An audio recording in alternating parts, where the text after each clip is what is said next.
welcome to another episode of LSVT Global's podcast, Think Big and Loud, where we share inspiring stories, expert insights, and engaging conversation, all designed to empower and uplift the lives of individuals with neurological conditions and those who love and support them.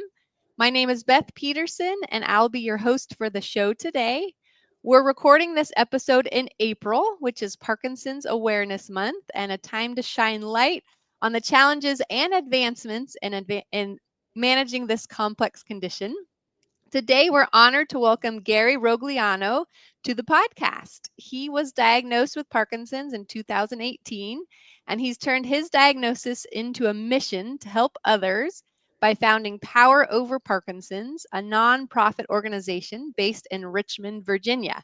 And through his work, Gary has created a thriving community that provides exercise, education, and social connection for individuals with Parkinson's.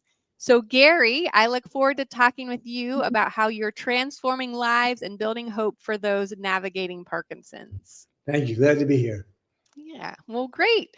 Well, I'd love if you can start with just sharing your journey. So, your journey from diagnosis to founding Power Over Parkinson's, or I know you refer to it as POP. Yeah. Yeah, Well, as, okay. as you mentioned earlier, I got diagnosed in mid 2018. And when you Mhm, first heard about, I've never heard of Parkinson's before that. Had no idea where to go, who to talk to, or mm, anything. That's where most people are today. It's no different. We slowly started to go to a lot of exercise classes, talk to a lot of people, and talk to people at VCU. Matter of fact, my daughter, who's president of POP, had a lot of contacts at VCU, made a lot of conversations there. And mm, slowly, as we began to put it together, began to understand what's going on, that there's a lack of knowledge and understanding and a soft place to land where mhm, someone who's just been diagnosed can go and learn all about disease or everything they can. mm, Whether it be exercise, everything that goes with it. There was just nobody to talk to, nobody had it all. So slowly, by working with VCU, we decided that we would endow their Parkinson chair. mm, We put in $1 million worth of form partnership to be our research arm. And with that, I began to learn with their doctors, their PT, the OT, mm, the speech, and everything there at VCU, what's missing to the rest of the population. Because I got to the inside of VCU, I got to see more on a timely mm, basis. Then you begin to see what they don't have, but they don't get. And they'll never get to them because, unfortunately, the doctors just don't have time. They want to do the good job. They do. They know how to do a good job. They know all the information, but the mhm, doctors don't have a time. Have the time. Whether it be it's like that in all medicine. So this is not new elsewhere. So with that, beginning to realize once we did that, I said to myself, I was rather successful in business. How can I put it back to this community? How can I help them? How can we put something together to help them what they're missing in order to make them improve the current quality of their life? That was our mm, goal. And mhm, with that, that's how we formed POP, because we needed to form something in order to put a name behind it, what it meant. And it also advertised our partnership with VCU, mhm, which gave us instant credibility too. That helps.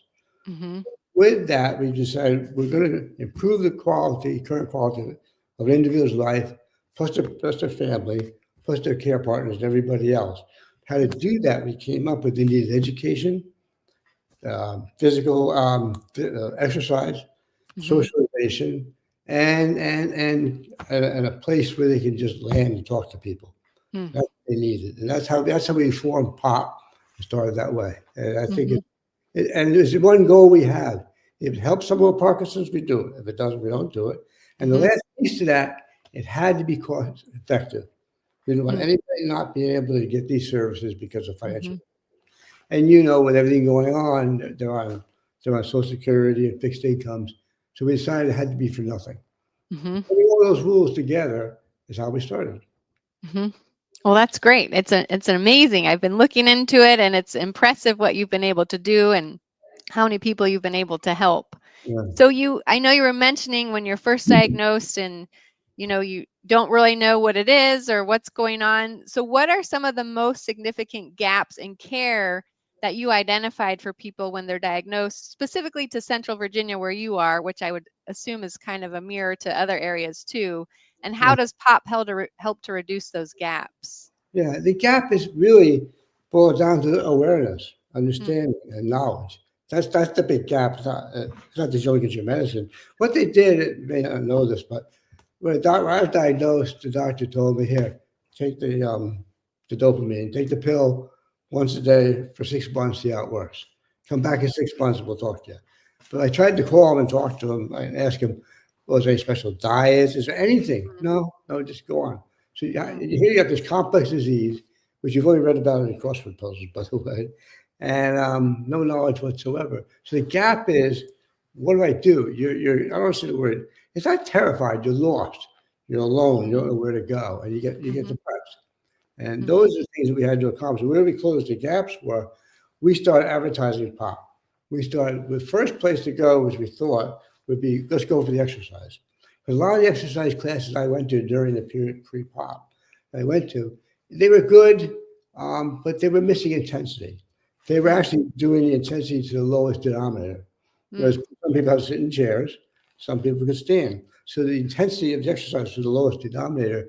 So people like me and others were not getting the intensity they need mm, in order to mhm, make the exercise effective. So that was one part we had to accomplish. So we decided we go with the first one as exercise classes. And there, what did we do? We worked with several doctors. Dr. Corso, too, was very famous for making exercise routines up. So we worked with several doctors to develop routines. So we've set those up as our base, right, and put that together as exercise. Then we also added equipment. We have rowing machines, bikes, TRXs, and then the deal I made with the gym is we have access to the entire gym for mm, nothing. It's all part of mhm, the. So we have access to the entire gym from treadmills, everything like that. So it gave them a nice diversification in the education, in the mm, exercise. Sorry. mhm, And then we didn't pay those denominator. What we do is they're class exercise classes, but you can do it individually. A small example is if you're doing jumping jacks, somebody may be doing 60 a minute, somebody may be doing 10. But mm, you do what you can do. So it's a class, but individual. mhm, That was important. That's how they closed that gap. mhm. Yeah, And that that's great. it's grown to approximately 10 classes a week. Wow. Yeah, that's good. And being bigger, our classes was 3 and 4 when we started, Elizabeth. Now we're getting 25, 30 people every time. Wow. Yeah. Yeah. Well, and then they're consistent. I know that you have them every week, so people are getting in that routine that Oh, you're same, mentioning. You yeah, want to, yeah. yeah.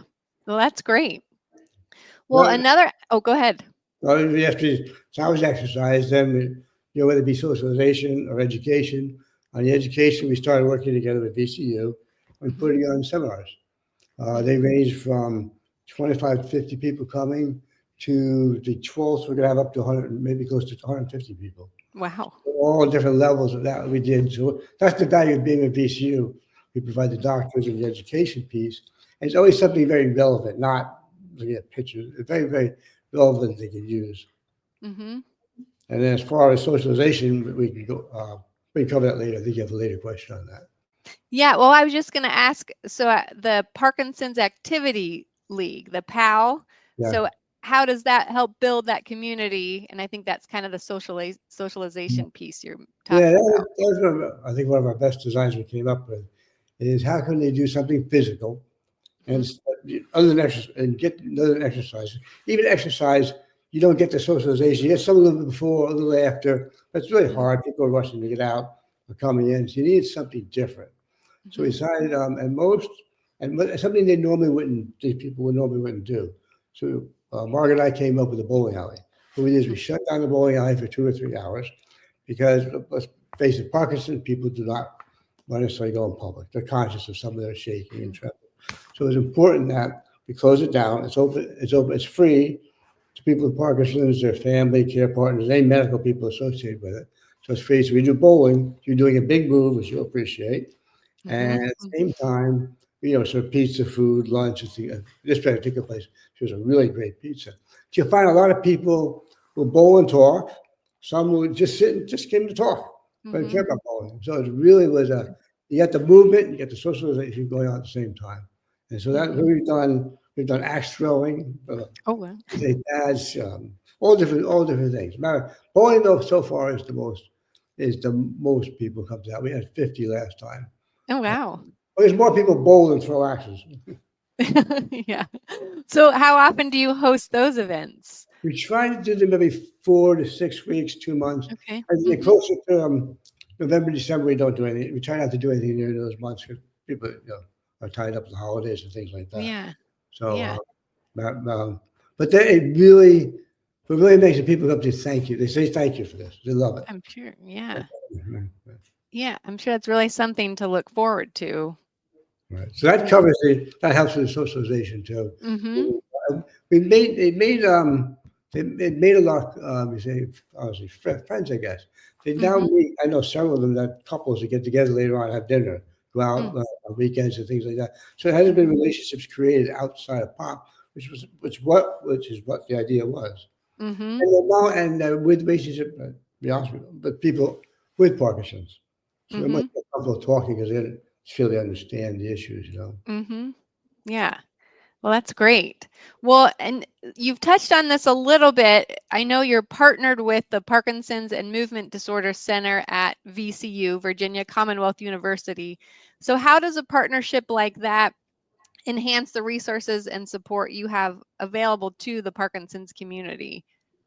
Well, one, as I mentioned, the $1 million we put in help financing the research, which Mhm. I think the Parkinson, which gives us firsthand access to it and working with them. So that really helps there. Mm. As far as putting on seminars and education, there are we get our doctors from there other places to help put on subjects. If we have a subject like I think I told you one about gait or Parkinson Mhm. burnout, whatever that subject is, we get the right subject doctor from BCU or elsewhere to do that Okay. seminar. Excuse me.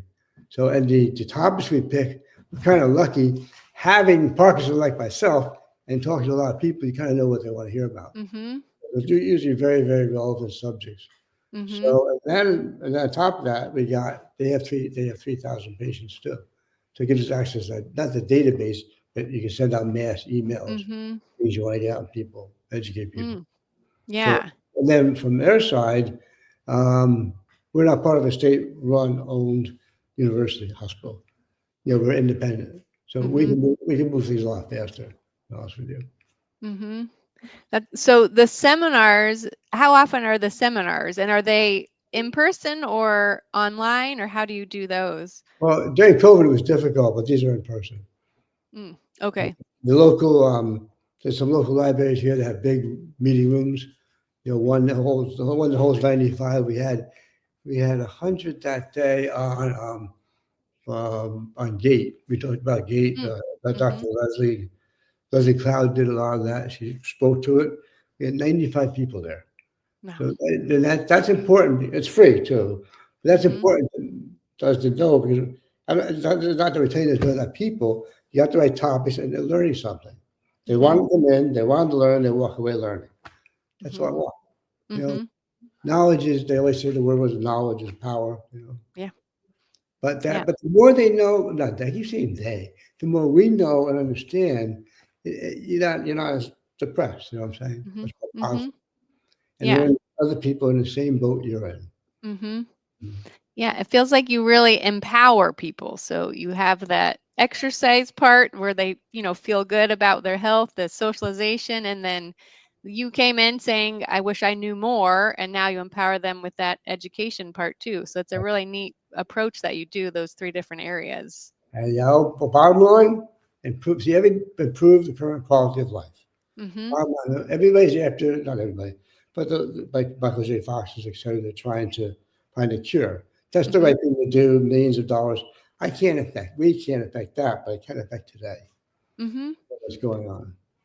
Yeah, I like that idea.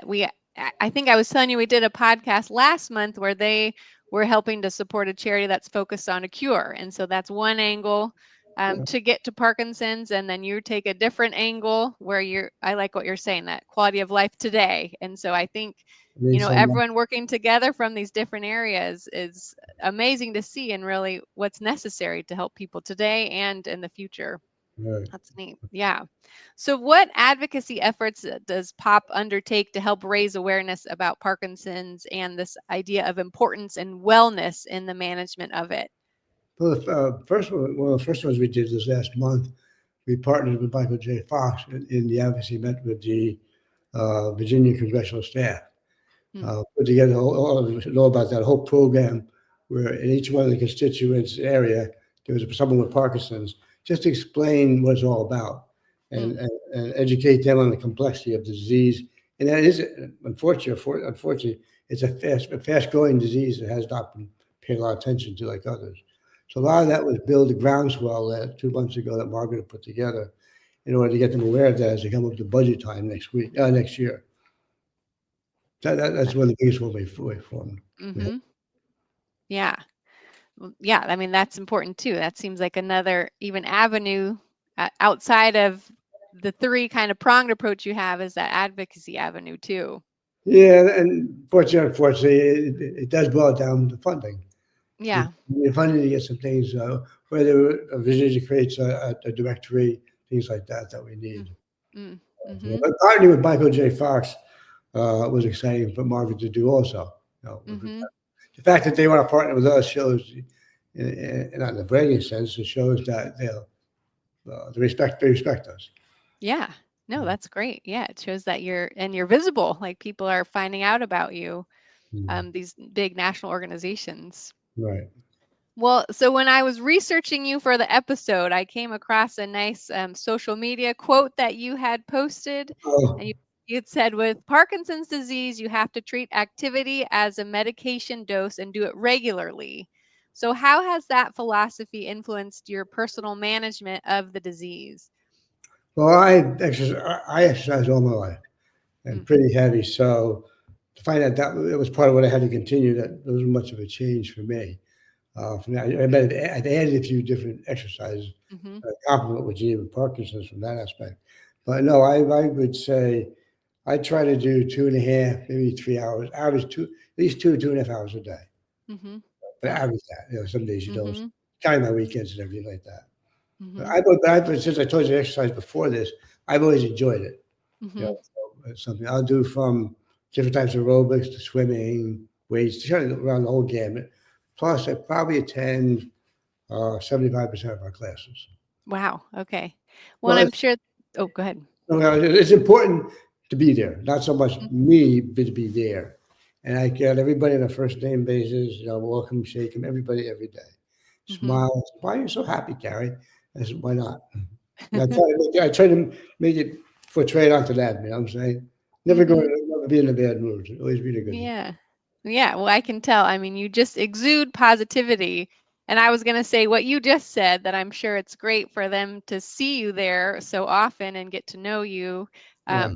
as a person, the man behind founding the organization. I feel like that really can uplift them too, that you're right Yeah. there in the mix helping too. That's important. Yeah, it's not me trying to brag, it's me trying to give them something they need. You know what I mean? Absolutely. Yeah. And I yell at Well, them, get that intensity up. Move that leg harder. yeah. You're a good coach too, I'm sure. Well, what advice would you give to someone who's newly diagnosed with Parkinson's? Um, if they can, if they're in our area, I would say sign up a pop. And Hmm. pop will bring all those services to you. But I would say definitely do something, whether it be pop or some other situation. Do not sit at home and you sit there and be depressed in it or sad in it. There's enough people, enough programs out there that care about you and want to help you. Mm, Don't get pulled down, get pulled up.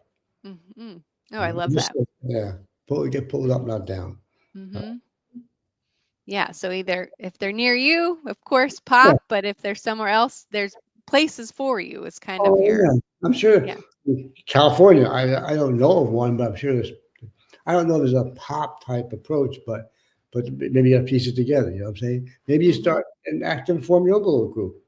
We have a lot of, as you know, we have a lot of, or there's a lot of care partner groups and things like that meet. Hmm. You start yourself. Hmm. Maybe just give you some ideas. Yeah. Be active. As I told you, I wanted to be active and do something. Hmm. Mm. Yeah. I think that's perfect advice. And so I know you said there's not a pop in California, but what are your future goals for pop and how do you see the organization evolving? I would say where we are now is to keep growing, keep expanding our reach of our exercise classes within Richmond and now going east and west. probably heading towards Charlottesville next. Mm, Trying to expand from here out, of exercise places and things like that as mhm. we grow. I love to find out we've got places throughout the country, pop places actually there. But that'll take some time to get going. In the meantime, there's 3,000 people I know of in Richmond. I know, Wow. and we've probably got about 500 of them. So there's a lot more to go to bring. And unfortunately, there's more coming, getting Yeah. diagnosed. And we do not have the country itself. It's not, I'm not saying any secret. We don't have the medical expertise. Not enough neurologists to go around. Mhm. And not just for this disease. I'm sure there's others like that too. Mhm. Yeah. Well, yeah, that'd be great to see you expand. It seems like you're doing a lot of great work for the Richmond area. Like I said, it's simple. We just want to help them. They Mhm. charge no money, so I always tell them, "You don't like it, think I'll give you a refund." Yeah, there you That's what I go. tell them. But yeah, I do say to them, what do you got to lose? Come in for a day exercise. Why can't Mhm. you come in for a day? If you don't like it, it didn't cost you anything. It cost you out of your time. And Mhm. everybody ends up staying and improving. Mhm. Yeah, I can imagine that. Mm. Well, how would you say that your general perspective on life changed since you were initially diagnosed and then through this founding of POP and seeing it grow? Well, today I found out about it. I met with, I was with my mother and my daughter Margaret, and I actually said I'm the lucky one because Mm, I had you can see there was something wrong with me, third voice and things like that. It could have been a tumor, an inoperable tumor, for all I know. It could have been that. So I'm the lucky one. It turned out to mm, be just Parkinson's. That's yeah. how I never looked back since then. Wow. Of course, I couldn't work. I didn't focus on working anymore. I retired, and I was lucky enough I can retire. Yeah. Wow. Yeah. Could Well, be could be worse though, but always remember that as people, PSP, that really severe form of Parkinson's. mhm. Even somebody who works with us was diagnosed with that a year ago. I was really upset. Guess what? She found out last week they made a mistake. She doesn't have PSP. So I Oh, said, "You're the lucky one. You don't have PSP. You just have Parkinson's." yeah. Yeah. Well, yeah, and it seems like you've really, again, taken that positive road, that pull yourself up kind of deal, or be around people that are doing that. So it seems like that's what I see from you and what you're trying to get in your community too. And I got to manage my own disease. Hmm. Yeah. Yeah. Well, before we close out, I wanted to see if there's anything else that you wanted to share, whether it's about Parkinson's or POP or anything that you want to leave us with today. No, it was very thorough. Thank you for giving me the chance to tell people. Pop is here to help you. Like I said, Hmm. we don't make any money by you coming, so we're happy to help you. Hmm. Well, great. Well, yeah. Thank So, you. oh, yeah. Well, thanks for being here, Gary. And for those in our audience, if you're in the Central Virginia area, be sure to check out POP. We'll link your organization in the show notes so that people can find you. And then, yeah, just to close out, I want to give a big thank you to Gary and POP and everyone that works there for the incredible work that you're doing. So thanks for being there for the community. And I also want to just point out our theme song. So, Think Loud for Parkinson's by Kindred Spirit and Leo Sayer. It was a song and video inspired by LSVT Loud speech treatment developed to raise awareness for Parkinson's worldwide.